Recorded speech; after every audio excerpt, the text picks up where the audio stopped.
do this.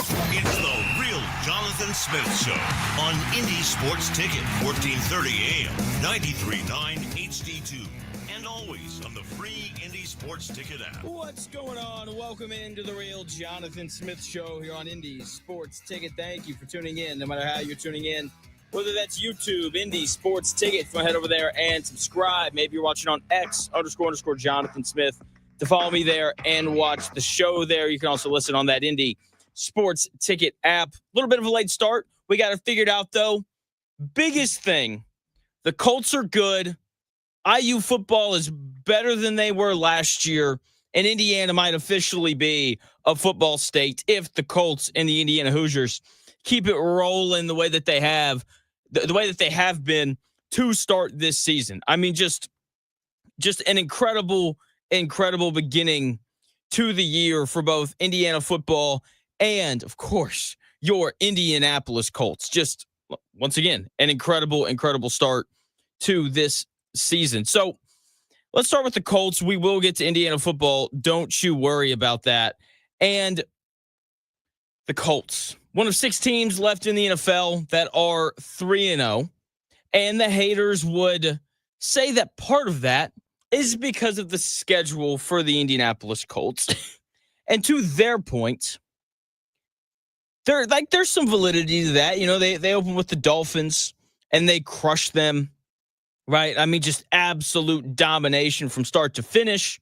And then they play host to the Denver Broncos and they beat them, right? They find a way to win. You know, they get a little bit of a gift from the Broncos, you know, with the leveraging penalty. And, you know, from there, they play the Titans, obviously, yesterday, and they just crushed them as well. And here's how I know the Colts are good. Bad teams don't win 3 games in a row, especially when one is a divisional game on the road, and they don't only punt once through 3 games. Bad teams also don't have the 3rd leading passer in the NFL. Bad teams don't usually have the leading rusher and the leading all-purpose yards guy in the NFL, as the Colts do, Daniel Jones, obviously 3rd in passing yards to open the season. And Jonathan Taylor's the leader as of right now in the NFL in rushing yards and in all-purpose yards. So the schedule for the Colts might be light to start the season, but they've done what good teams do to bad teams. They do. They crush them. And the game against the Dolphins was never a contest. And the game yesterday against the Titans was never a contest. They ran them both out of the building. That's the reality of it.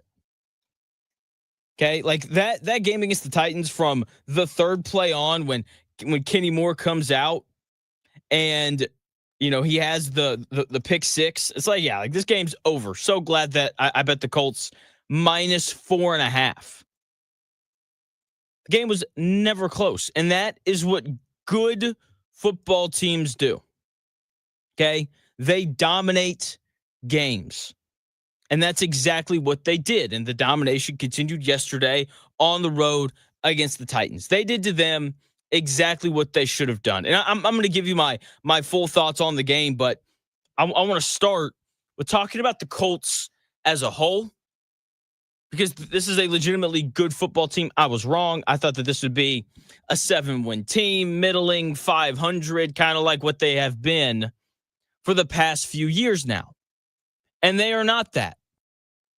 Okay, they are not that at all. Okay, they are easily going to surpass 7 wins as long as they stay healthy, because that is always the caveat to everything in the NFL. Daniel Jones gets hurt, things are going to change pretty quickly for the Colts. If Jonathan Taylor gets hurt, things are going to change pretty quickly for the Colts. And the Colts are a good team. I don't think they're a great team. Like when you look up and down the roster and you look at just the different aspects of football, I think the Colts only do one thing great. They do a lot of things well. And then there's one thing in particular I still have a major question about. Daniel Jones is running the offense to perfection.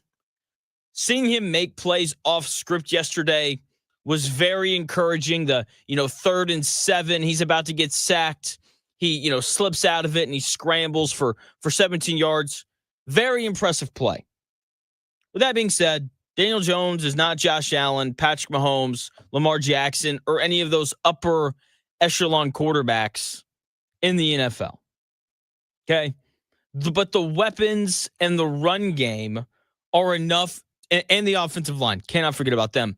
Those things are enough to elevate Daniel Jones to a point where he's been one of the 10 best quarterbacks in the NFL to open the season.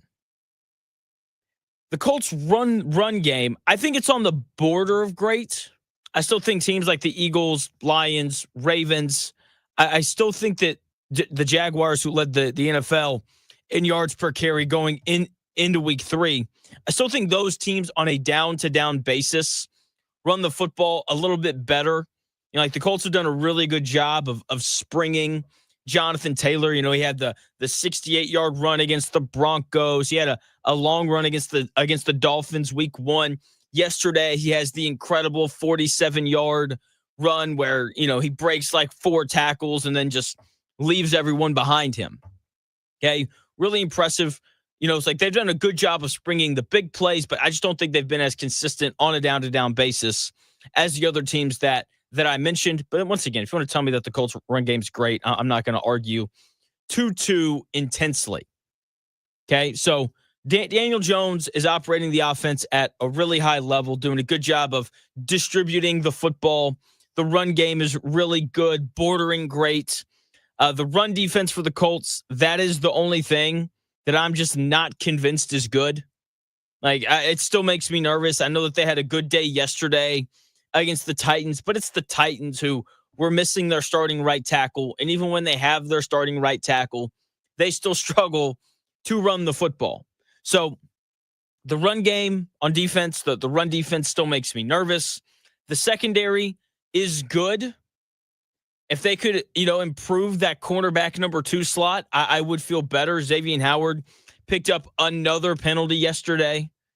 Okay, so I just don't trust him or whoever else the Colts are going to have play opposite of Trevarius Ward. Like they need an upgrade at that spot, but the rest of the secondary, really good. Trevarius Mooney Ward has been better than advertised to open the season. Cam Bynum already has 2 interceptions. Kenny Moore, I know he got hurt yesterday. When he's healthy, he's as good as any other nickel corner in the NFL. Nick Cross, a dude that I've just fallen in love with, the way that he's coming up and making tackles in the run game, and his coverage has gotten better. Like, that's a really good secondary. The pass rush has to improve. Okay?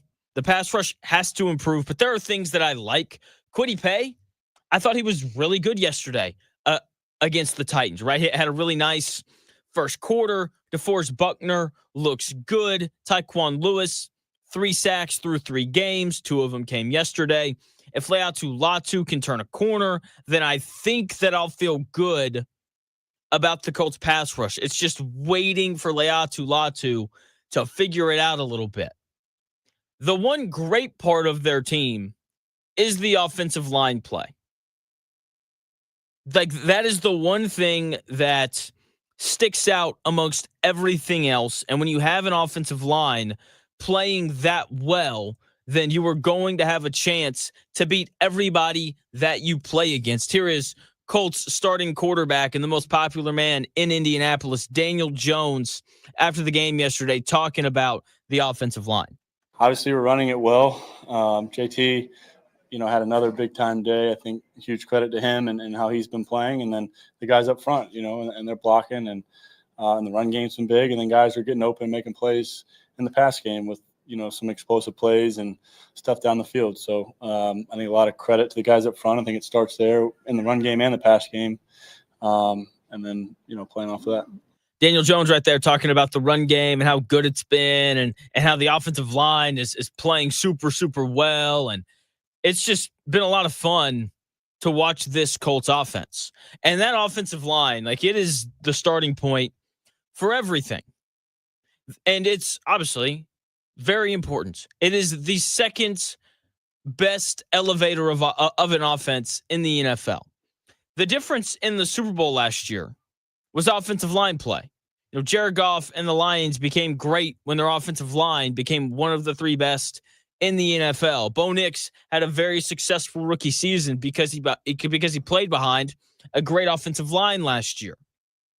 Okay, a good offensive line, it is the second best offensive elevator in the sport. First is obviously quarterback. We've seen Mahomes get to not one, but two Super Bowls behind average at best offensive lines. And that is what is happening here in Indianapolis. Like, they've just got five guys up front that can block anything. They're giving Daniel Jones time. They're opening up running lanes for Jonathan Taylor. And when you consistently do those two things and you pair that with the weapons that the Colts have, you are going to score a lot of points. And you're going to win a lot of games. And you're going to give yourself a chance, even against the better teams in the NFL, if you can block the way that the Colts have to start the season. If the Colts offensive line can stay healthy, then they're going to continue to have a chance to beat everybody. They're going to have a chance to win every game that they play in this year because Daniel Jones is operating the offense at an incredibly high level. And this offensive line, they're pushing everybody around.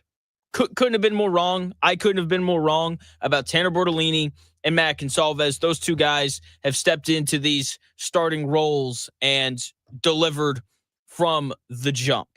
And that has allowed Daniel Jones to become the guy here in Indianapolis. Just your surroundings as a quarterback are so important. We see it time and time again. Daniel Jones is surrounded by the right guys. More on that in about 4 minutes.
The best takes.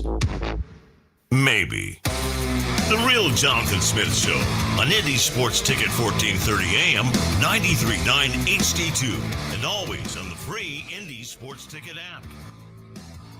Welcome back to the Real Jonathan Smith Show here on Indy Sports Ticket. Thank you for tuning in, no matter how you're tuning in. Whether that's YouTube, Indy Sports Ticket, if you want to head over there and subscribe. Maybe you're watching on X__Jonathan Smith if you want to follow me there and watch the show there. You can also listen on that Indy Sports Ticket app, which you can download wherever you find your apps. And, of course, 14:30 a.m. if you're driving around the Indianapolis area, listening to me talk about the Colts, who have a legitimately good football team. Are they great? I don't know. Are they, one of the best teams in the NFL? I don't know. Probably not. Still probably like teams like the Ravens and the Bills more than I like the Colts. But the Colts have a good team, and it's because they found a guy in Daniel Jones who's been really good. I would still label Daniel Jones a bus rider. I don't think he's driving the bus. I think the majority of the success of the Colts offense is happening because of the offensive line and Shane Steichen's play calling. This is not me taking a shot at Daniel Jones. This is just the reality of what it's looked like for these first couple of weeks. Okay, you drop in any competent quarterback in the NFL behind this offensive line with these weapons, with this run game, then you're going to find success. Okay, to Chris Ballard's credit, this offense has all the right things. Alec Pierce might be a guy who can do more than just run straight and make contested catches. He looked really nice yesterday. 4 receptions for 67 yards. He didn't have a reception over 20 yards. Okay, like this wasn't just him winning down the field. He ran like a nice little over route. He did more than just run straight, and that's a good thing. Michael Pittman Jr. has been a stud to start the year. He's making plays after the catch. He's breaking tackles. He's making contested catches. Okay, he's getting into the end zone. Okay, his career high for touchdowns in a season is only 6. If he keeps this pace, he'll break that pretty easily, and he might even get to double-digit touchdowns on the season. So Michael Pittman Jr. is having just an awesome start to the year. Tyler Warren, he's been one of the best tight ends in the NFL to start the year in both running and blocking. Like the big play where Jonathan Taylor rips off the 47-yard touchdown run, Tyler Warren led the way. Okay, he's the one who paved the way for it to happen. So in the blocking game, he's been really good, and we all know what he can do in the passing game, catching the football, running after the catch, doing all that awesome stuff. So Tyler Warren, stud pick at 14 for the Colts. Shout out to the Bears for allowing that to happen. And then you got Josh Downs, who's off to a bit of a slow start this year. Okay, I blame the podcast. That's only kind of a joke. He's only got 4 more receiving yards than Jonathan Taylor to start the year, but we know who Josh Downs is. Okay, he's a guy who's going to make plays underneath. He's got a lot of speed.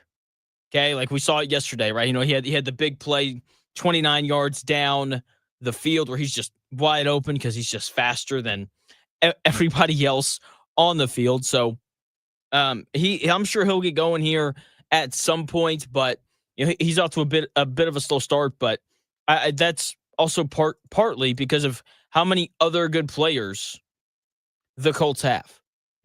Alec Pierce, Michael Pittman, Tyler Warren, like someone's targets was going to go down. I'm kind of surprised that it was Josh Downs, but it's kind of what it seems like it's going to be this season. And then, of course, you got Jonathan Taylor, who makes everything easier as well with the way that he's running the football to start the season. Speaking of Jonathan Taylor, here is Colts quarterback Daniel Jones talking about Jonathan Taylor. Yeah, I think it makes it a lot easier having, being able to pop those explosive runs. And then in the red zone, he's done a great job finishing in the end zone. I think the ability to run it down there is huge, and he's done a great job. He's done a great job, and that's, really, there's no other way to really put it, right? Leading the NFL in rushing. He had the hat trick yesterday. He didn't have a rushing touchdown before yesterday. So he was like, I'll just take 3. No big deal, right? And it's not just him running the football. I appreciate that he's gone out and added to his game. Like that is a very important, that's just a really important thing, right? That we've seen from him. And it's just nice, knowing that there's a guy on the Colts who's like, you know what I'm going to do? I'm going to work on my game, and I'm going to come back as a guy who can catch the football out of the backfield, and a guy who can pick up blitzes and can block. So, he's turned into like a real 3-down running back, and it's just been a lot of fun to watch the improvements that he's made. But when you're playing quarterback, like Daniel Jones is, and you have all these guys plus a great offensive line, it makes your job so much easier. With that being said, you still have to make all the throws. You still have to make the right decision with the football. You still have to get the offense into the right play, and you have to call the right protection, and you have to throw the football on time. It's just easier to do when you have all these weapons, and you have a good running game, and you have this offensive line. Very much on the record, I was not a Daniel Jones guy coming into the season. I didn't expect for it to work. But to his credit, he's been really good, and his head coach fully understands that. Here is Colts head coach Shane Steichen talking about Daniel Jones to start the season. Yeah, absolutely. You got a guy that's the signal caller back there that studies his tail off, looks at every tape all day, every day, grinding, looking at different things. Knowing the checks, understanding what we're trying to get done offensively, getting us out of the right plays. That stuff pays huge dividends in this league because there's a lot going on. I mean, it's obviously one of the toughest positions in all sports to play, and he's doing it right now as good as it gets. Shane Steichen right there talking about Daniel Jones, and he's right. Now, you can't play the position much better than what Daniel Jones has to start the year. And I was thinking last night about all these quarterbacks that have had these resurgences. I don't know if you saw Sam Darnold, great yesterday in Seattle. When you look at Geno Smith, right? He has the resurgence in Seattle. He's in, Vegas now. They didn't look very good yesterday, but the common denominator for all these quarterbacks who have had resurgences in different places is exactly what Daniel Jones is getting here. An improved offensive line and improved players around him. So Geno Smith fills in for Russell Wilson, and he's playing behind a pretty good offensive line that first year, a really nice run game. He's got a good head coach in Pete Carroll, and he's throwing the football to DK Metcalf and Tyler Lockett before Tyler Lockett got old. And all of a sudden, it's like, holy crap, Geno Smith can play. It's amazing what happens when the players around you change. Baker Mayfield got to Tampa Bay, and all of a sudden he's got offensive tackle Tristan Wirfs, one of the best in the NFL, a really good offensive line as a whole. He's throwing the football all of a sudden to Mike Evans, who's going to be a first ballot Hall of Famer. Chris Godwin, another great option. Now they went out and the Bucs drafted Emeka Egbuka. He's been a stud to open the season. And now, all of a sudden, Baker Mayfield's one of the 10 best quarterbacks in the NFL, and he's 3-0.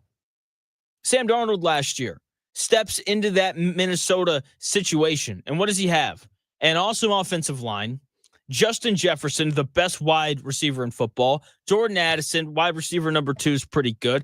Tyler Hawkinson, the one of the better pass catching tight ends in the NFL. Kevin O'Connell, a really good head coach, and a run game with Aaron Jones behind him. And all of a sudden, it's like, holy crap, Sam Darnold can play.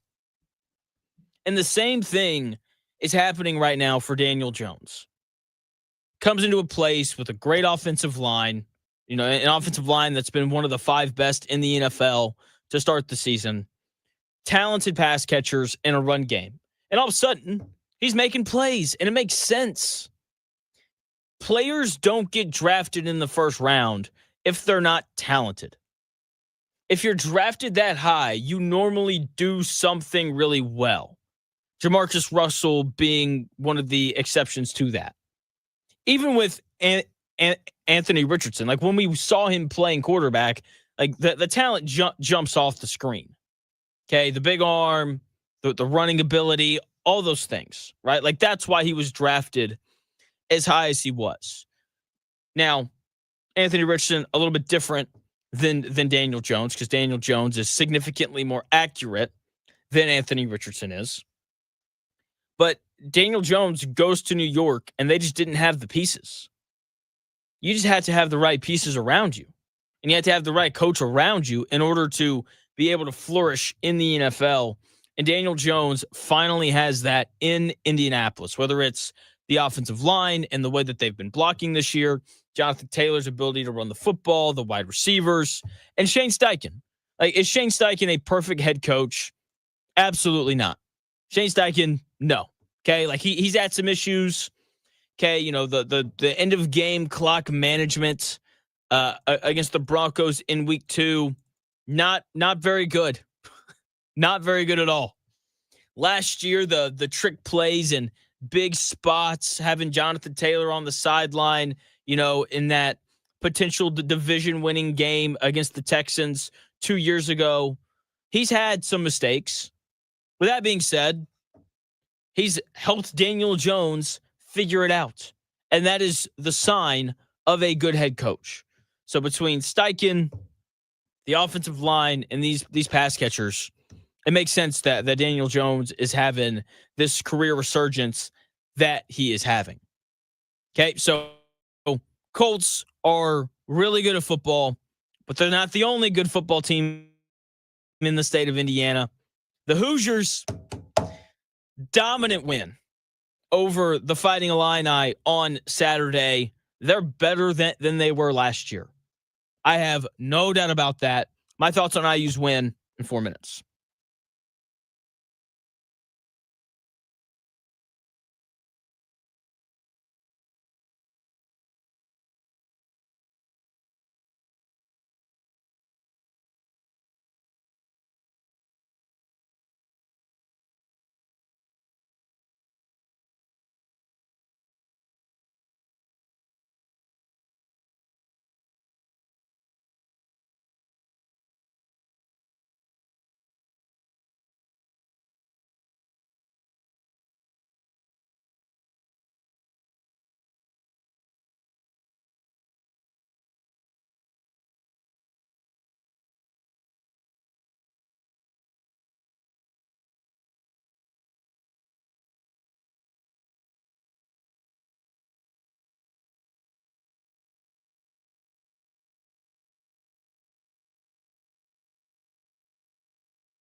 Jake from State Farm. I'm winning.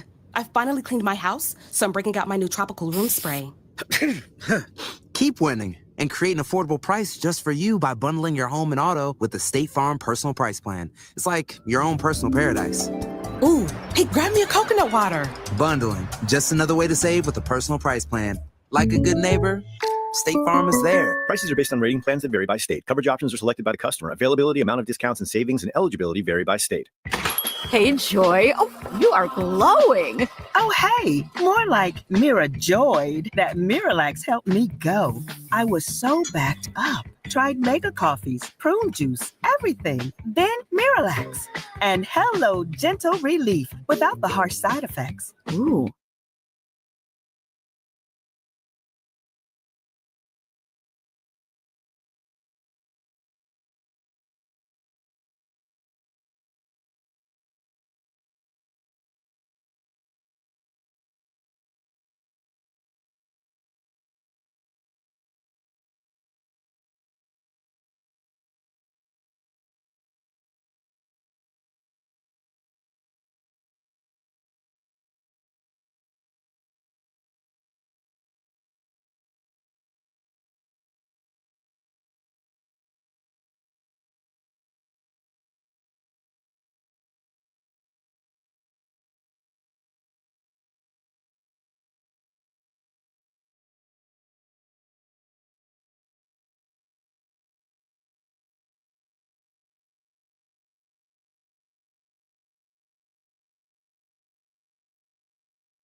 highlights in today's sports world. It's here. The real Jonathan Smith Show on Indy Sports Ticket 1430 AM, 93.9 HD2, and always on the free Indy Sports Ticket app. Welcome back to the real Jonathan Smith Show here on Indy Sports Ticket. Thank you for tuning in, no matter how you're tuning in, whether that's YouTube, Indy Sports Ticket. If you want to head over there and subscribe, maybe you're watching on X __ Jonathan Smith to follow me there and watch the show there. You can also listen on the Indy Sports Ticket app, which you can download wherever you find your apps. Now, Colts are a good football team, 3-0. Oh, man. So nice saying that. So nice saying that. First time since 2009 that they've started 3-0. And, man, they're fun. They're just a fun team to watch, and so are the Indiana Hoosiers. I mean, that game, I was excited for it. I was a little annoyed because the Notre Dame and Purdue game gets delayed, so it's not going to start on NBC. Instead, it starts on Peacock, which is just a terrible production. It's so bad. And I'm sitting there and I'm watching, and I'm just like, you know what? This game is not going to be close. Indiana clearly just better than Illinois as they win 63-10. That is just such a bizarre number. Like, it's such a bizarre number. No other word for it. And just an absolute drubbing from start to finish in that game. And they just pushed Illinois around. That was the incredible part of the performance for Indiana. Like, the question about them coming into the season, by the way, Indiana jumped 8 spots, now ranked 11th in the country. Only 1 spot behind Texas, which is just, geez, that's crazy. Anyway, as I was saying, they just pushed Illinois around all game. And last year, when it came to Indiana, like, there was a lot to like about them, but they were not great in the trenches compared to some of the better teams in college football. And yesterday, Illinois was the team who looked unprepared for what Indiana had up front and in the trenches. 6.4 yards per carry is what the Indiana Hoosiers averaged in that game. Meanwhile, Illinois averaged 0.1. Yes, 0.1, 1/10 of a yard per carry. Just dominant in the trenches. And that is the biggest jump for Indiana from last year to this year. When they played in Michigan last year, and they played Ohio State, and they played Notre Dame, it was just an absolute mismatch in the trenches. Like, Indiana just couldn't hold up. And yes, I included Michigan in that because if Michigan had a quarterback who could complete a forward pass last year, they would have beaten IU. It's the reality of it. Okay? And so, to Coach Cignetti's credit, he went out into the portal and was like, we have to get better in the trenches, and they did. Just once again, an impressive performance yesterday. Okay, like, that was the most impressive part of their win. It wasn't Mendoza going 21 of 23. It wasn't the Omarion Cooper Jr. kid who I really liked watching play. Just a big physical dude. It wasn't Elijah Surratt who had a good game. It wasn't any of the running backs. It was what they did on both fronts. That was the most impressive part of their win, because I like the skill guys for Indiana, but I think that they're pretty similar to last year. Okay, love Omar Cooper Jr. Tough player, as physical of a wide receiver as I've seen all year, and you need that, right? This is a physical Indiana team, and you know what? Elijah Surratt brings as a wide receiver. They've got just a stable, once again, of running backs. Kobe Martin, 12 carries for 107 yards and 2 touchdowns. Kalen Black, 10 carries, 89 yards and a touchdown. Roman Hemby, 14 carries for 65 yards. And then, Solomon Van Horst, he got 4 carries for 27 yards. So it is just a stable of running backs running behind a very, very good offensive line for Indiana. Okay, the secondary looks strong again. I don't know how you don't like Aiden Fisher, linebacker for Indiana, the heart and soul of that defense, as he was described multiple times during that broadcast. Okay, the front 4, 7 sacks. Okay, they were blitzing, or whether they blitzed or not, it seemed like they got home every time Illinois dropped back to throw the football. Just complete dominance from the Hoosiers on Saturday. And when it comes to Indiana, here comes the part where I kind of become a buzzkill. They're obviously very good, very talented, better than they were last year. Still not convinced, though, that they're on the same level of Oregon, who looks like they're going to be good enough to win the national title. Still not convinced that they're going to be as good as Ohio State or Penn State and so on. But they're better than last year.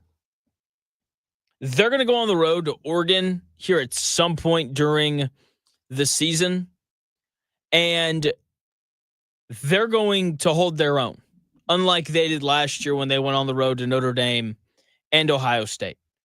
They're going to go on the road to Penn State later in the year. It's going to be a big game. Indiana will be ranked really high and all that kind of stuff.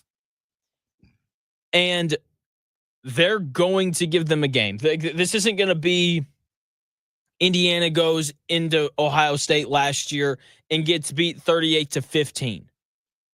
This isn't going to be Indiana going into Notre Dame last year and getting beat 27-17, where they score 14 points in the final 2 minutes to make the game look close. It's not going to be that. Okay? I don't think that they're better than Oregon. I don't think that they're better than Penn State. With that being said, Penn State hasn't played anybody good. And Penn State basically has the same team last year minus Tyler Warren and Abdul Carter. Their best player on offense and their best player on defense. So maybe Penn State takes a step back this year. We'll see. But they're going to give both of those teams incredibly tough games when they go on the road. And if Fernando Mendoza makes some magic, then they might find a way to win one of those 2 games. He's going to give them a chance. Okay? Like, Mendoza is going to give them a chance, and I've got thoughts on him here in a second. But the trenches were the great thing to watch on Saturday night in Bloomington. Okay? With that being said, Mendoza, fun to watch. Looked incredibly poised. Looked very comfortable. That's what happens when you go from Cal, playing behind all those guys, to an Indiana team that has actual talent around you. He couldn't have played any better than what he did on Saturday. I mean, 21 or 23, 267 yards passing, and five touchdowns. Just made the game look so incredibly easy. And, I mean, you can't ask for much more than that from your starting quarterback. Okay, averaged 11.5 yards per attempt. Like, it is just, he's just a very impressive guy. And Curtis Rourke was good last year. Okay, like, hard not to like. It was impossible not to like Rourke, what he did coming in from Ohio, and he was just a gamer, playing through injuries and doing all those things.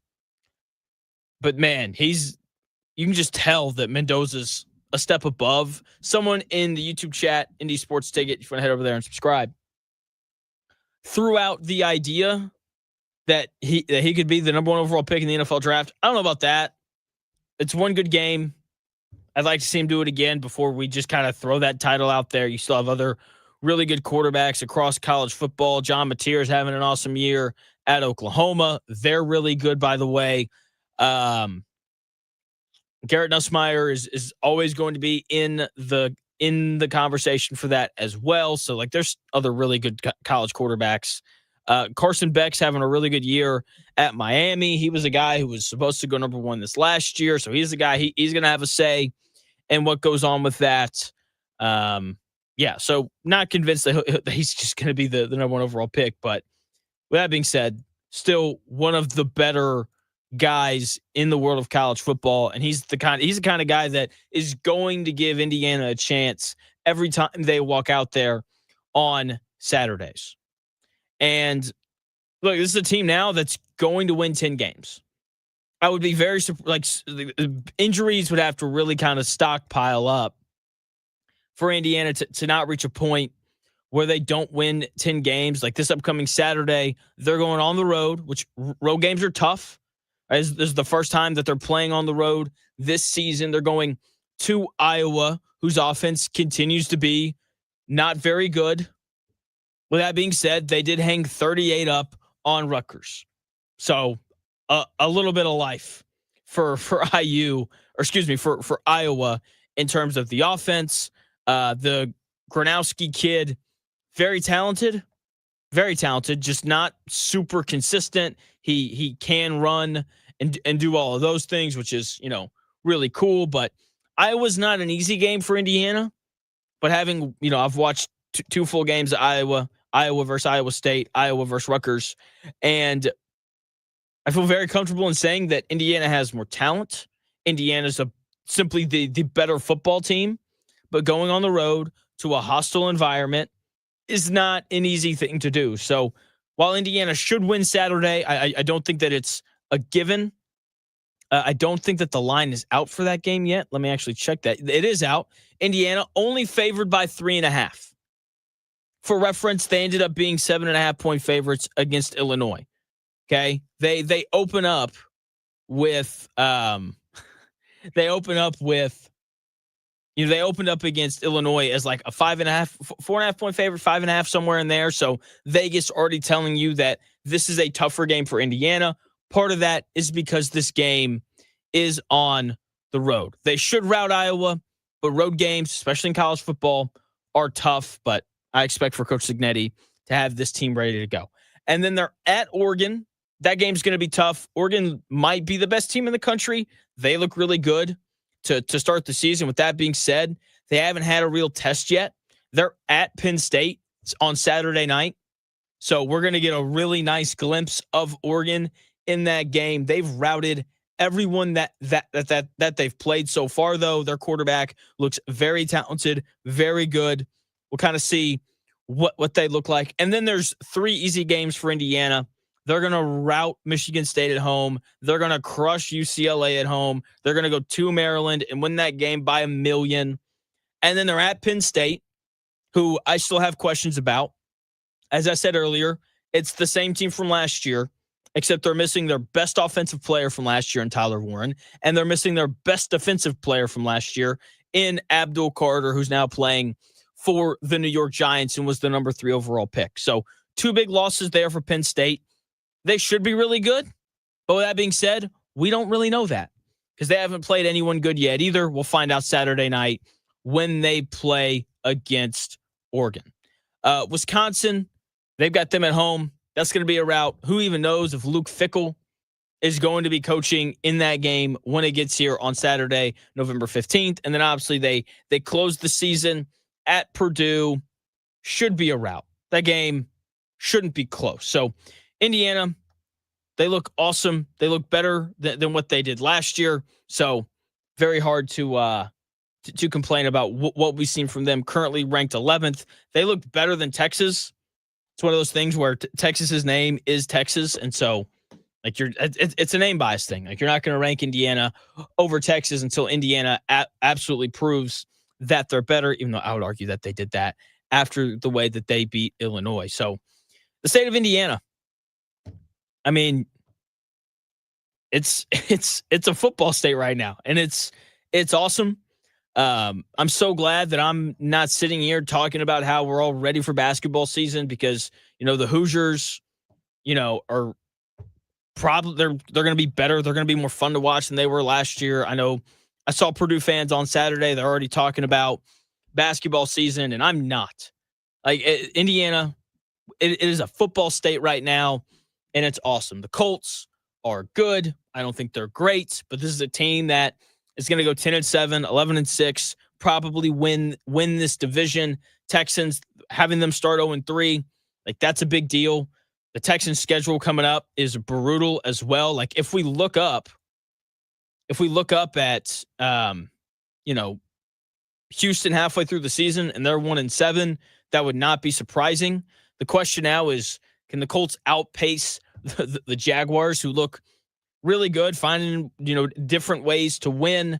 That game in Jacksonville this year is going to be so important for the Colts. So that doesn't make me feel good, but it's going to be them in Jacksonville duking it out to win this division, because the Titans and the Texans are both bad. No way around it. And then you've got Indiana, who's probably going to be in the mix for a chance to win the Big Ten this year, or to at least go to the Big Ten title game here in Indianapolis. So a lot of fun stuff to look forward to this football season. And it all starts with the Colts on Sundays, man. Like that's a good football team. They're 3-0. It's real. People comparing them to, the Saints from last year are just dumb. No way around it. They look so much better than what the Saints looked like last year when they started 2-0. I did that rant last week. I won't do it again. But the Colts are legitimately good. 3-0. Going to have a chance to win this division. Definitely going to have a chance to make a wild card game. My thoughts on Colts versus Titans in about 4.5 minutes.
Let's do this. It's the Real Jonathan Smith Show on Indy Sports Ticket, 1430 AM, 93.9 HD2, and always on the free Indy Sports Ticket app. Welcome back to the Real Jonathan Smith Show here on Indy Sports Ticket. Thank you for tuning in, no matter how you're tuning in, whether that's YouTube, Indy Sports Ticket. If you want to head over there and subscribe. Maybe you're watching on X, _ Jonathan Smith. Follow me there and watch the show there. You can also listen on the Indy Sports Ticket app or, of course, 1430 AM as well if you're driving around the Indianapolis area. Colts, they're not only 3-0, but they are a good football team. Haven't been able to say that about the Colts in forever. Where you can just sit back on a Sunday, watch them play football, and feel like they're going to at least play well, even if they don't win. Colts, they are one of 6 teams in the NFL that are 3-0. Now, part of that is because the Colts haven't had exactly like the toughest schedule to open the season. You know, they start with the Dolphins, who are 0-3, and then they beat a good Broncos team, even though they are 1-2. And then they go on the road to Tennessee, where they beat a bad 0-3 Tennessee Titans team. Okay?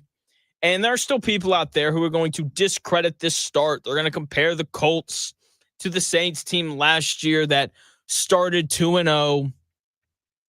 That's not who this Colts team is, okay? Like, they're not going to just fall off the cliff like the Saints did last year.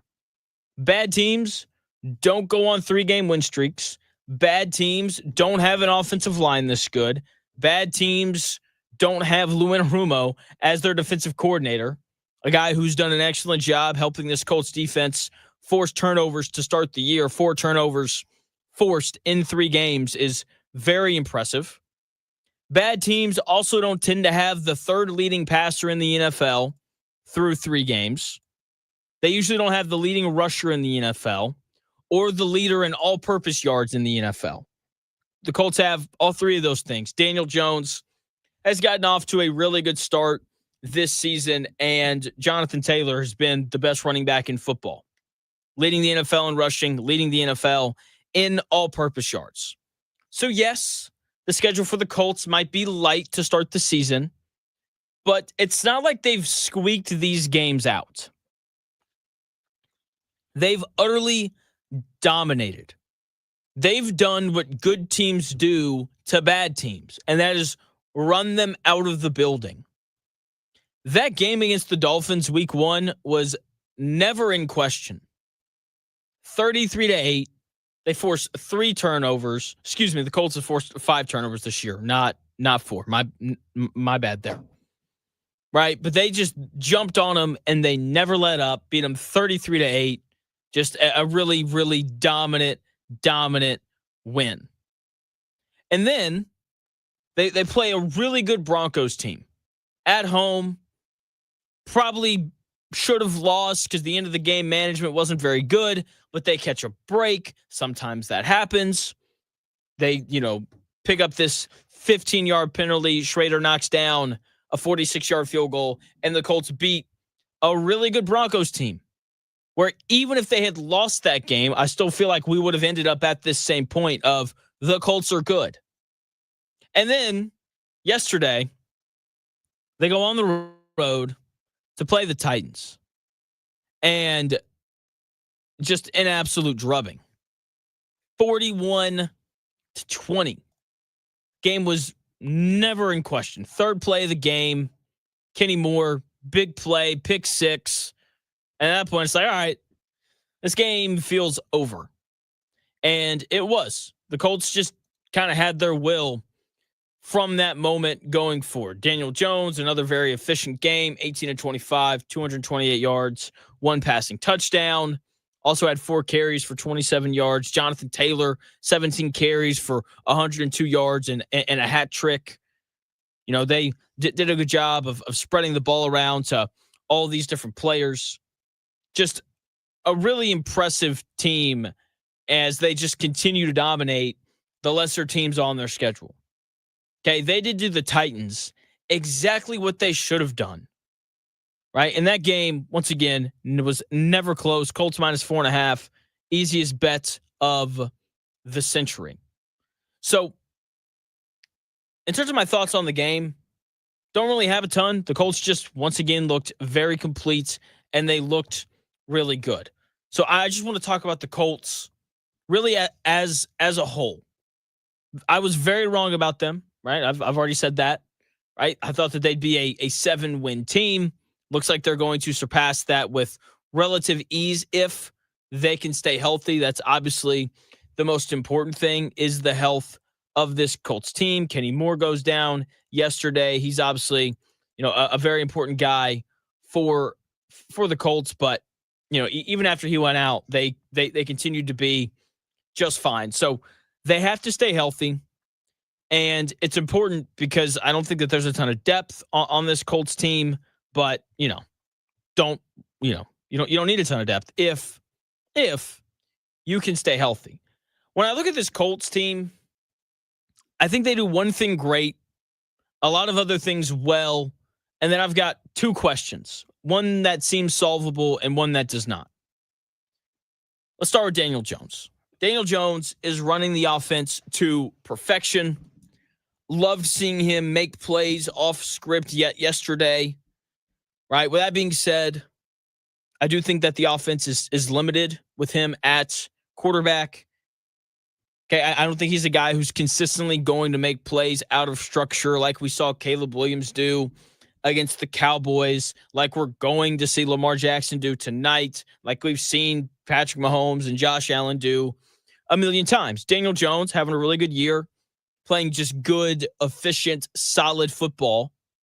But let's be honest, like he's not Josh Allen or Mahomes or Lamar Jackson or any of those guys. And it's hard to be. It's not impossible to be, but it's hard to be a great team when you don't have a quarterback like that. The Eagles are a rare exception to that. But when you look at the Eagles, best pass rush in the NFL, dominant, especially on the interior of their defensive line. They've got arguably the best offensive line in the NFL. Their starting right tackle gets hurt yesterday. The backup comes in. He wasn't cutting it.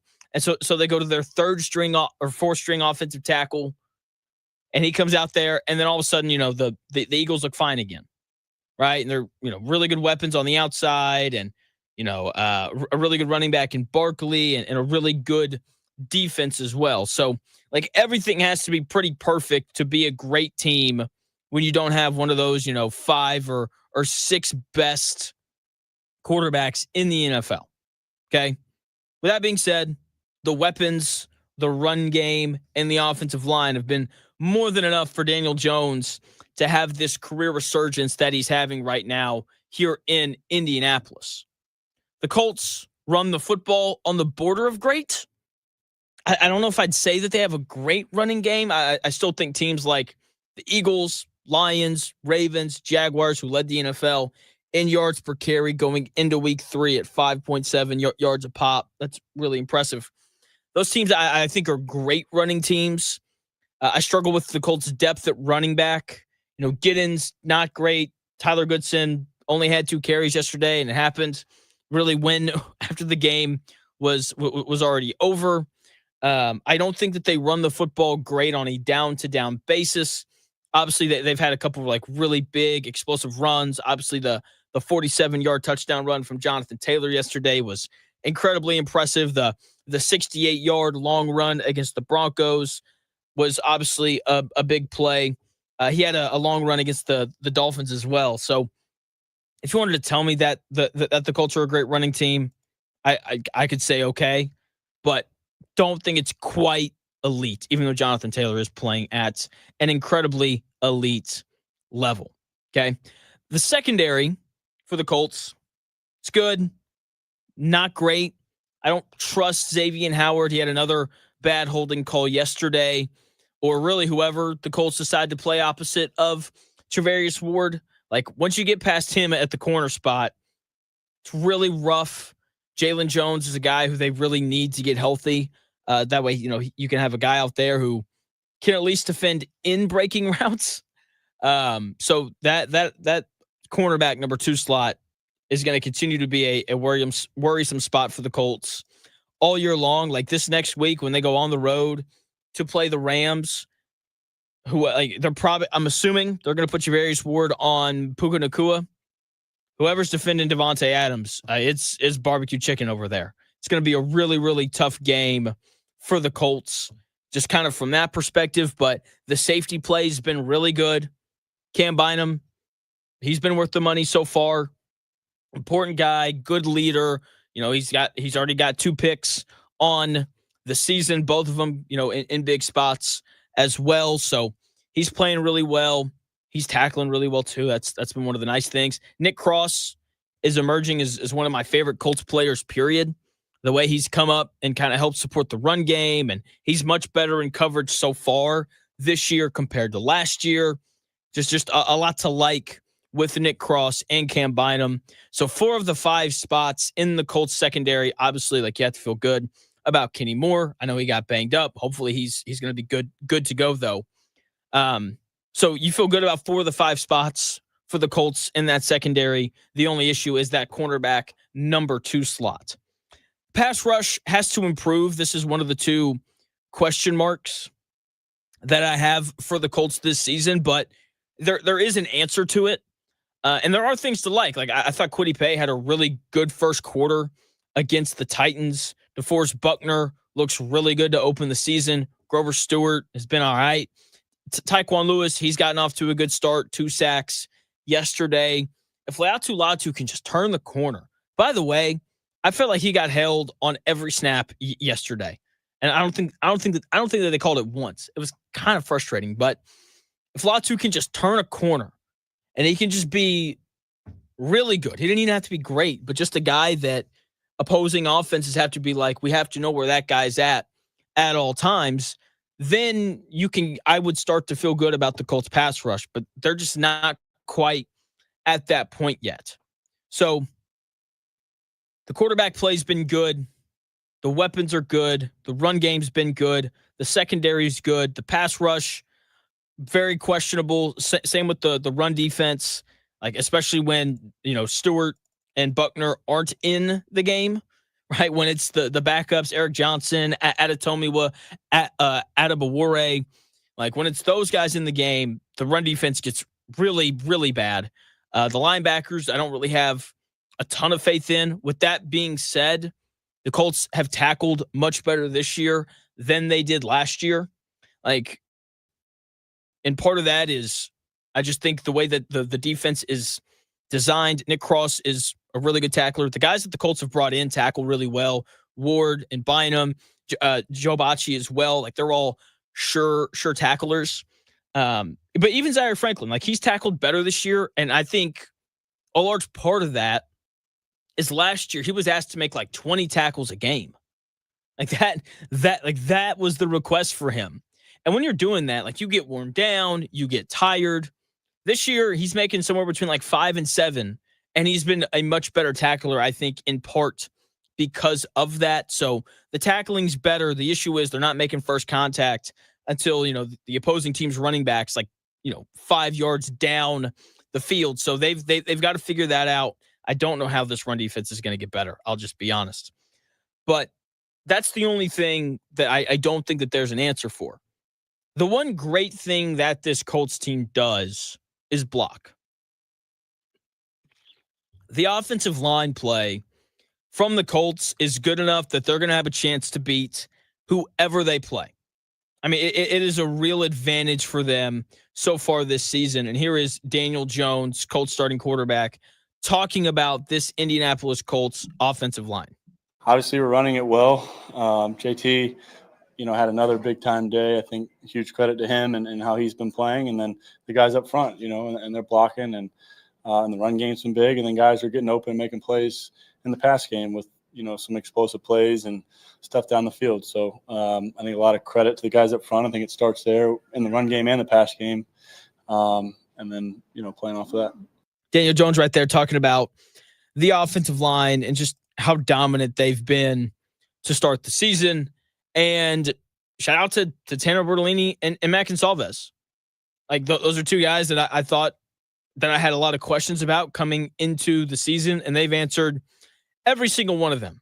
It's been really impressive to watch those 2 guys. And the offensive line it's the second best elevator in the NFL in terms of its ability to boost everyone's performance. Obviously, the the biggest elevator of offenses in the NFL is the quarterback position. Patrick Mahomes has gotten to the Super Bowl twice now, behind average at best offensive lines. Last year, they're having to play a guard at offensive tackle. That didn't work very well, but it's an important thing. Like offensive line was the difference in the Super Bowl last year. Okay, Jared Goff and the Lions became great when their offensive line became one of the three best offensive lines in the NFL. Bo Nix had a successful season because his rookie year because he played behind a great offensive line. It can elevate you. And that is what is happening in Indianapolis. Yes, Daniel Jones is playing really well, but it's obviously because of him, because he is making the throws and the checks and all those things. But it's also because he's playing behind one of the five best offensive lines in football right now. And they're able to run the ball at an incredibly high level because of that offensive line. And that makes things even easier on Daniel Jones. And when you have an offensive line that's going to give your quarterback time and an offensive line that allows you to run the football, you're going to score a lot of points and you're going to win a lot of games and have a chance to be in every game when your offensive line blocks as well as the Colts has to open the season. So if the Colts offensive line can stay healthy, then they'll continue to have a chance to win every game that they play this year. They just have to stay healthy up front. And Daniel Jones has to continue to be really good. Okay. And a large part of why he's been as good as he has been is simply because he's surrounded by the right players. More on that in 4 minutes.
Talkage at noon. The Real Jonathan Smith Show. Now, this is Indy Sports Ticket, 1430 AM, 93.9 HD2, and always on the free Indy Sports Ticket app. Welcome back to the Real Jonathan Smith Show here on Indy Sports Ticket. Thank you for tuning in, no matter how you're tuning in, whether that's YouTube, Indy Sports Ticket. If you want to head over there and subscribe. Maybe you're watching on X _ Jonathan Smith. You can follow me there and watch the show there. You can also listen on the Indy Sports Ticket app or 1430 AM if you're driving around the Indianapolis area. The Colts just made a signing. I talked about the issue with that cornerback at number 2 slot, Xavier Howard, just not really getting it done. It's a problem. So the Colts go out. They signed former Bengals corner Mike Hilton, a guy who played for Coach Anarumo in Cincinnati, 13 career picks. We'll see if he fixes the Colts problem because it needs to be fixed. It needs to be addressed, especially when you're about to go on the road to play the Rams, who had Devontae Adams and Puka Nacua. So got to figure that out. But this Colts offense seems like it's going to give them a chance in every game that they play. I would still label Daniel Jones as a bus rider. I think that the Colts offense is being driven by Shane Steichen and the big hog mollies up front. Okay, like that's where it starts for this Colts team. I don't think that this is all Daniel Jones. Meanwhile, if you watched the Chiefs last night, it's like, yeah, Mahomes is definitely driving that bus. So to Chris Ballard's credit, part of why Daniel Jones is playing so well is because this offense has all of the right things. Alec Pierce might be more than just a guy who can run straight and make contested catches 40 yards downfield. He looked really good yesterday, right? Didn't really have any big play receptions. His longest reception of the day went for 19 yards, 4 receptions for 67 yards. Just looked really good, running crossers and doing more than just being a fast, tall dude who can jump over guys and grab the football. So that's a good thing, right? A little different stuff from him, but still a really nice day from Alec Pierce, who just continues to get better the longer that he's in the NFL, and that's a really good, thing for the Colts. Michael Pittman Jr., dude's been a stud. No way to put it, right? He's making plays after the catch, breaking tackles and doing all that kind of stuff. It's awesome. We heard about how tough he was last year. We're getting to see it a little bit more this year now that he's actually getting to catch the football. He's, like I said, he's making contested catches. He's getting in the end zone. His career high for touchdowns in a season is only 6. His second year in the league, and it's not entirely his fault. I mean, it's, when you're going from, Gardner Minshew to Joe Flacco to Anthony Richardson, and before that, he was here with Matt Ryan, and it was just not good. He's finally got a guy who can get him the football, and he's playing in an offense with a head coach who's doing a good job of scheming things up for him. And if he keeps the touchdown pace that he's on, he'll break double-digit touchdowns this season for the first time in his career. So he's been really good. Tyler Warren's been one of the best tight ends in the NFL to start the year. We know what he brings, in terms of his ability to catch the football. He's, really good after the catch. They love to run those little tight end screens for him. They ran one for him yesterday, and he's just so tough to bring down because he's just so big and bulky, and he's just a tough dude, blocking really well. On top of it, the big, 47-yard touchdown run from Jonathan Taylor yesterday. Tyler Warren was the lead blocker. So he's been really good, both catching the football and blocking. Just a really, really impressive rookie to start the year. Shout out to Ryan Poles and the Chicago Bears for allowing the Colts to draft him. Josh Downs, he's off to a bit of a slow start this year. I blame the podcast. That's only kind of a joke. He's only got 4 more receiving yards than Jonathan Taylor to start the year. But we know who he is. Fast guy, runs good routes, gets open underneath, has the speed to win downfield. Saw it yesterday. They ran that little play action boot. came back out to, on, he like looped over. He ran like an over route to the other side of the field. Daniel Jones put it on him for a big, 29-yard gain. So, he's off to a bit of a slow start, but I do trust for Shane Steichen and Daniel Jones to find a way to get him involved. And as the year goes on, look, this Colts offensive line isn't going to stay healthy all year. It's just not going to happen. So when they start to break down a little bit and injuries kind of start to happen, then I think we'll see a little bit more Josh Downs. So we'll kind of see how his season progresses. But he's still a very important weapon for this Colts offense. Jonathan Taylor, dude's been awesome. Leading the NFL in rushing. A guy who can now catch the football out of the backfield. He's been really big. And here is Colts starting quarterback Daniel Jones talking about Colts star running back Jonathan Taylor. Yeah, I think it makes it a lot easier having, being able to pop those explosive runs. And then in the red zone, he's done a great job finishing in the end zone. I think the ability to run it down there is huge, and he's done a great job. Daniel Jones right there talking about Jonathan Taylor and how he makes the offense easier. And look, man, when you got the leading rusher in the NFL behind you, that makes it easier. And now he can catch out of the backfield. Just love that he's added to his game. He's dangerous every time he touches the football. He is. And while I like the rest of the Colts weapons, they don't really have another guy who feels like that. Jonathan Taylor is the best weapon on this offense. And the fact that he's become a guy now who can stay in on third down and pass protect if he needs to, and more importantly, catch the football out of the backfield, it makes you like him more. He's been so good. He came into the game yesterday with 0 rushing touchdowns. He had a couple of receiving ones, but yesterday he picks up 3, and it's just really impressive. And when you're playing quarterback and you've got all these guys, Alec Pierce and Michael Pittman and Josh Downs, and they're trying to get A.D. Mitchell involved. He drew a big pass interference call yesterday deep down the field that put the ball at the 1 for Jonathan Taylor to be able to punch it in.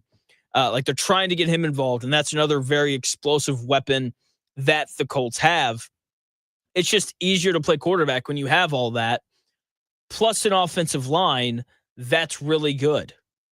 Now, I don't want to make it sound like I'm discrediting Daniel Jones. I don't want it to come off that way, because you still have to make the throws. You still have to call the right protection. You still have to get into the right play. You still have to throw the ball on time. It's just easier when you have all those weapons and a really good offensive line. But here is Coach Shane Steichen talking about his quarterback, Daniel Jones.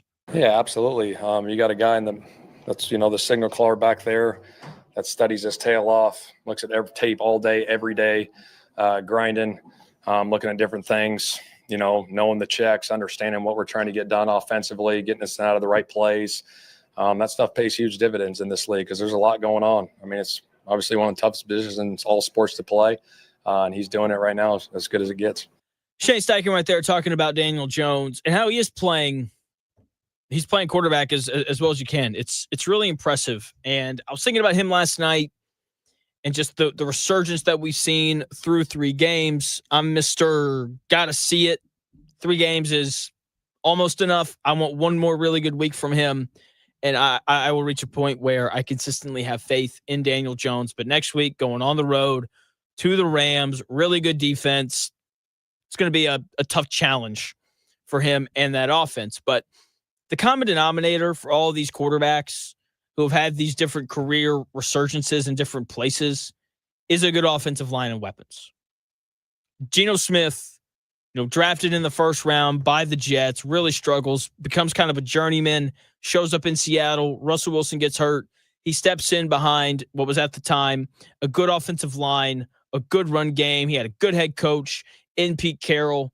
And then he's also throwing the football to DK Metcalf and Tyler Lockett before Tyler Lockett got too old.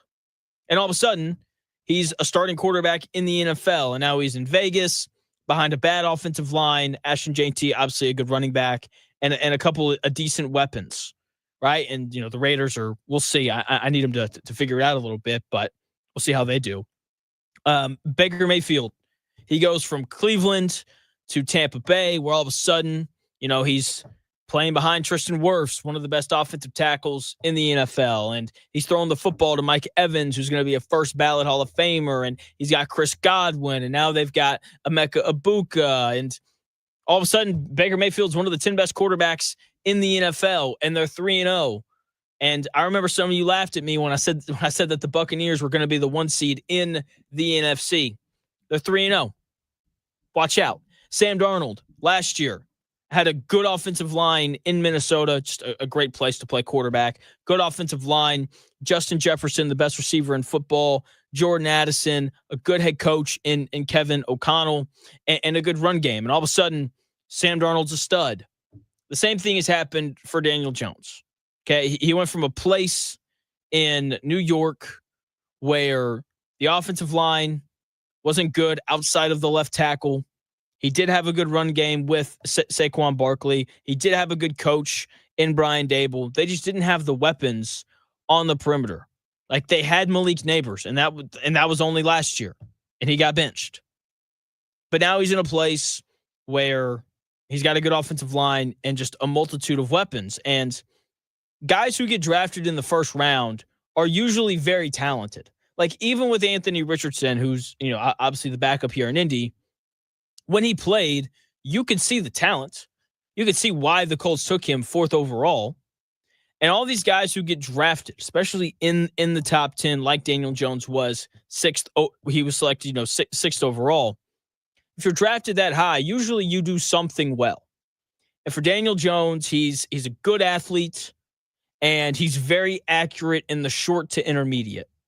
And he's finally in a system where that's what he's being asked to do the majority of the time. To his credit, he's been very good throwing the football past 10 yards down the field. But a lot of those throws, not all of them, but a lot of them are to guys who were very open, like the one to Josh Downs yesterday. Like there was no one within 5 yards of him. So when they're asking him to, they can get as easy on him as possible. And then all the other stuff, he's just naturally good at. Found him just a very impressive start to the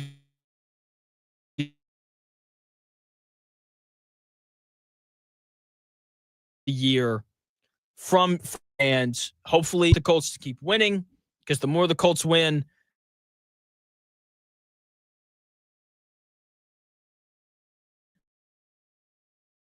the great tip of the cap. Give me one more good week, and I will fully buy in.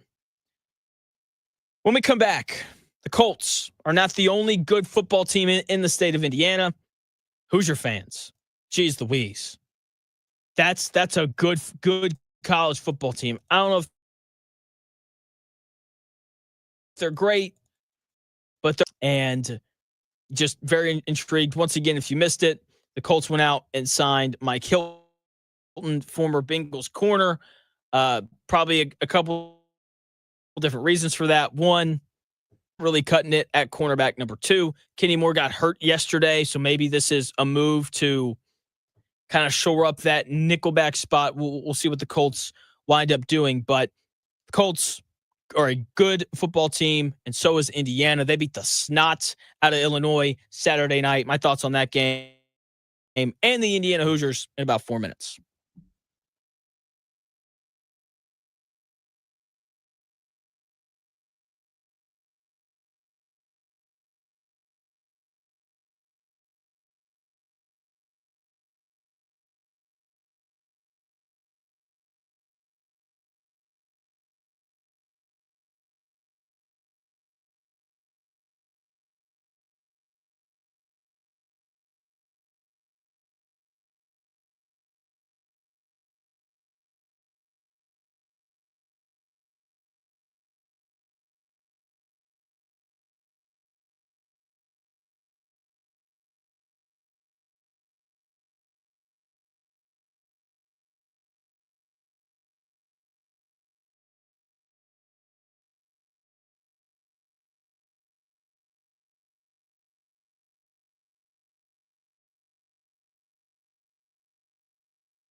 Paid for by auto discount policy. Oh man, my car insurance went up this month. And you're still going to keep that policy? Yeah, I've had the same auto insurance for years. My rate's gone up a little, but that's just how it works, right? I was the same way. Just paid whatever they told me. Then I called auto discount policy and found out I was overpaying by hundreds a year. Seriously? Oh yeah, it took me 5 minutes. I called and they compared rates from top providers. They even saved me $650 a year. Wait, $650 just for making one call? Yep, they don't care about your driving record, credit score, even if you're not insured right now. Okay, I'm calling right now. Don't settle for the same auto insurance plan. Find out how you can save up to $650 a year on auto insurance. There's no obligation, no hassle, just real savings you can start putting back in your pocket today. Call 800-735-2036. That's 800-735-2036. One last time, 800-735-2036.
It may, one day, be a must-listen for sports enthusiasts. Yeah, that monkey's might fly out of my butt. Uh-oh. The Real Jonathan Smith Show on Indy Sports Ticket 1430 AM, 93.9 HD2, and always on the free Indy Sports Ticket app. Welcome back to the Real Jonathan Smith Show here on Indy Sports Ticket. Thank you for tuning in, no matter how you're tuning in. Whether that's YouTube, Indy Sports Ticket, if you want to head over there and subscribe. Maybe you're watching on X__Jonathan Smith. Follow me there and watch the show there. You can also listen on the Indy Sports Ticket app or 1430 AM. The Indiana Hoosiers are good. Very impressive win on Saturday night. Playing host to 9th-ranked Illinois. Beat them 63-10. Just an absolutely dominant performance. My only hope is we don't look up in a month and Illinois is like, let's see, what's the record right now? You know, we don't look up and Illinois is like 3-4. That's kind of the hope here. We hope that Illinois was as good as what that number 9 said by their name on Saturday night. And Indiana definitely better than what they were last year. Absolutely, they are better, and I think that we saw why on Saturday night. Illinois comes to town, and Indiana just pushed them around all game. I mean, the trenches on both sides of the football, it was all Indiana all the time. Indiana, and this is the biggest thing. Like if you want to know who won the trenches and all those things, just go look at how well the football was ran. Indiana averaged 6.4 yards per carry, and Illinois averaged 0.1. 0.1. Illinois had they ran the football 20 times for 2 yards. That was it.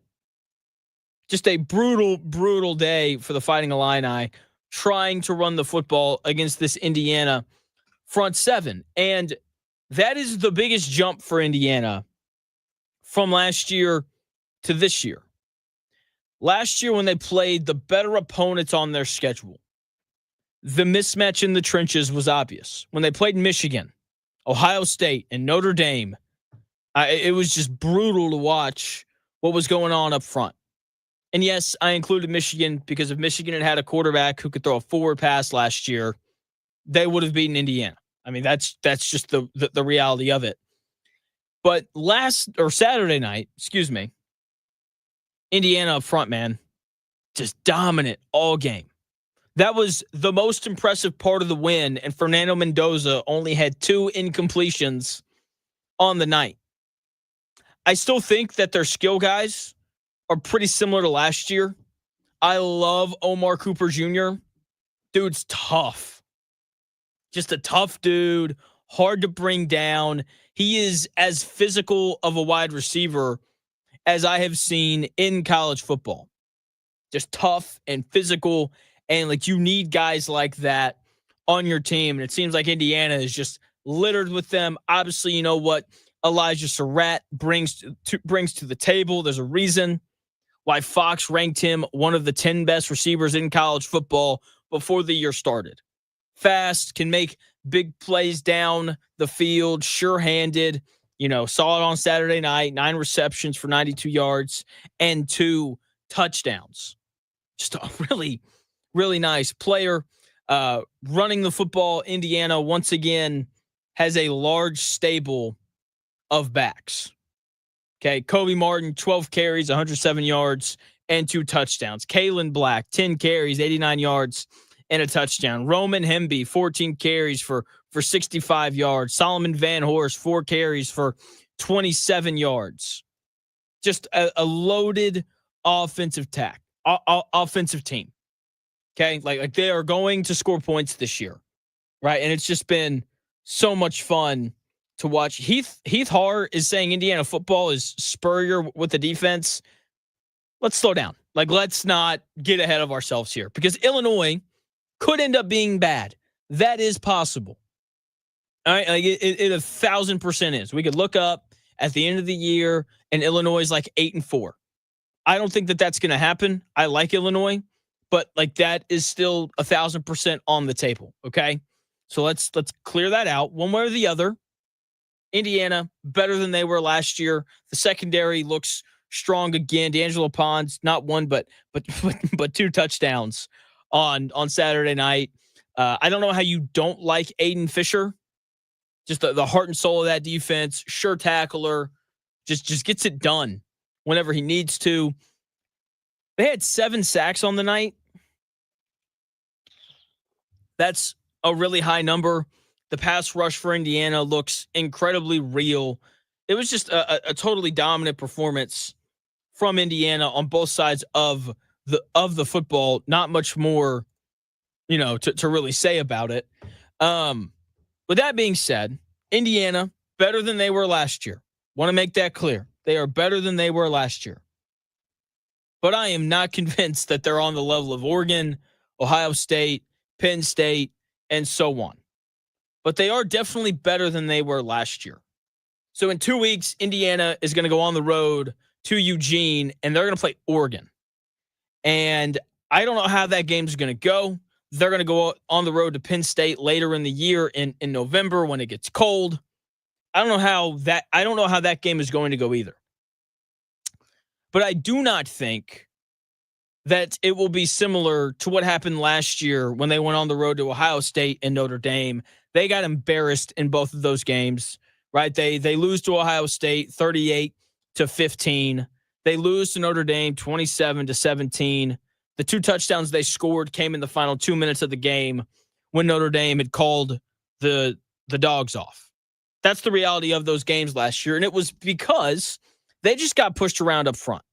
Like Ohio State blitzed the crap out of them and they couldn't block anybody.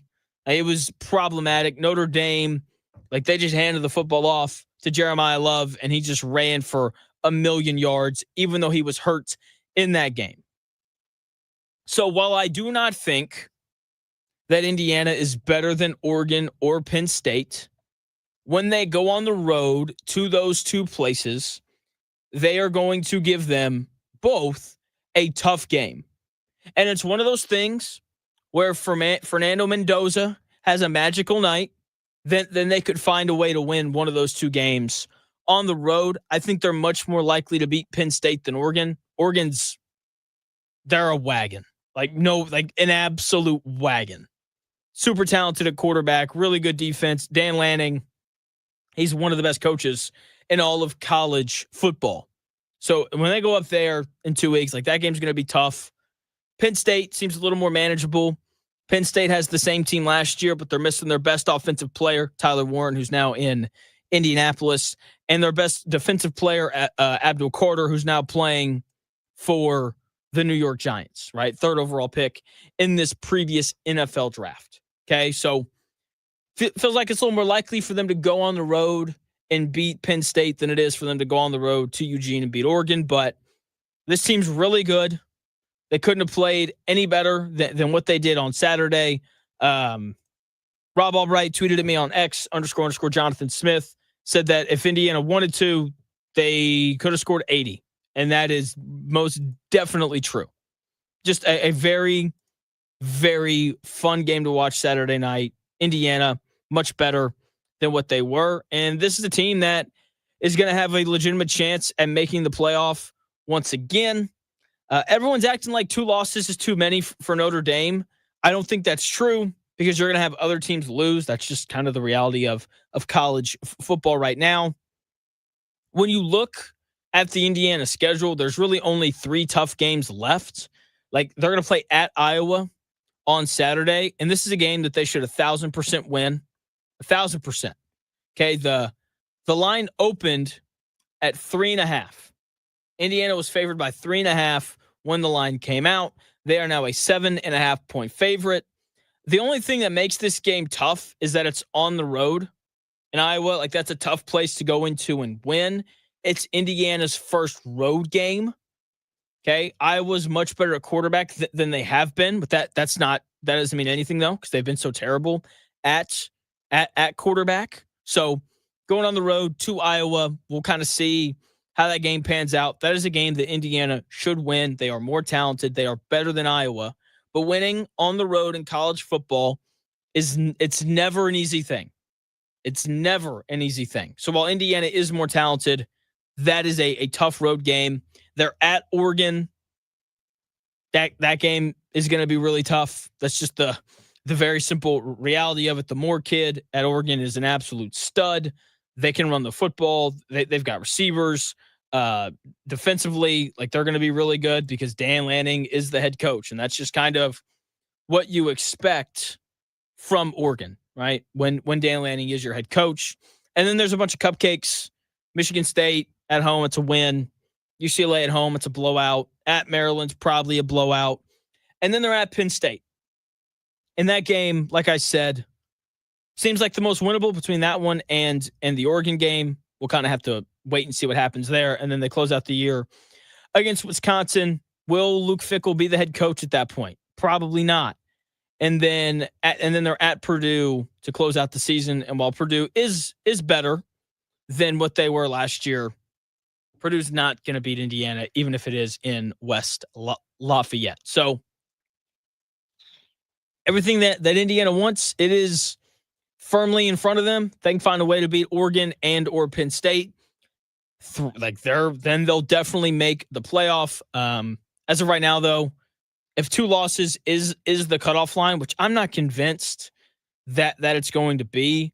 You had Ohio State last year, who lost 2 games and they got in.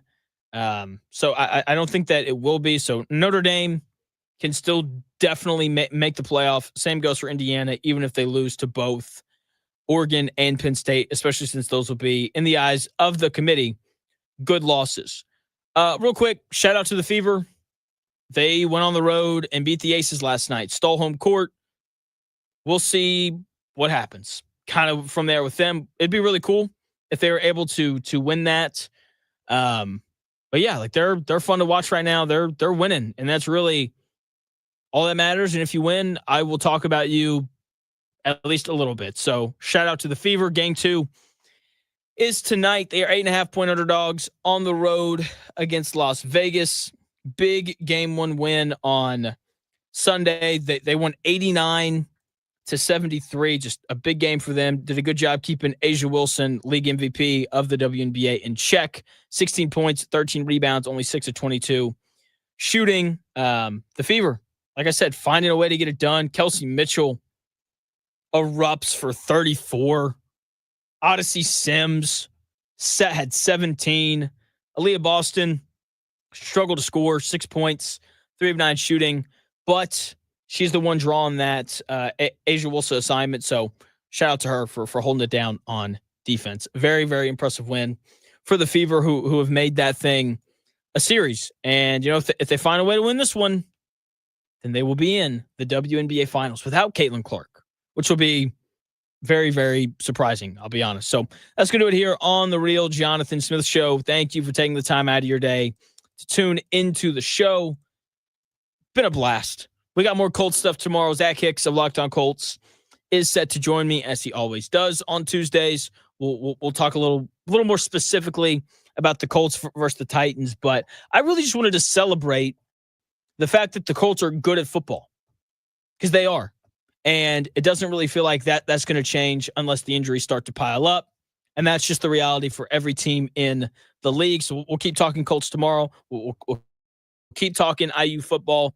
Indiana is officially a football state. We will continue talking football tomorrow from 10 to noon. The Dan Ackett Show comes your way next. The Power Hour presented by Rhino Shield comes out, or that's going to happen today at 2 o'clock with Kent Sterling. Thank you again for taking the time out of your day to tune into the show. I'll talk to you tomorrow starting at 10 a.m.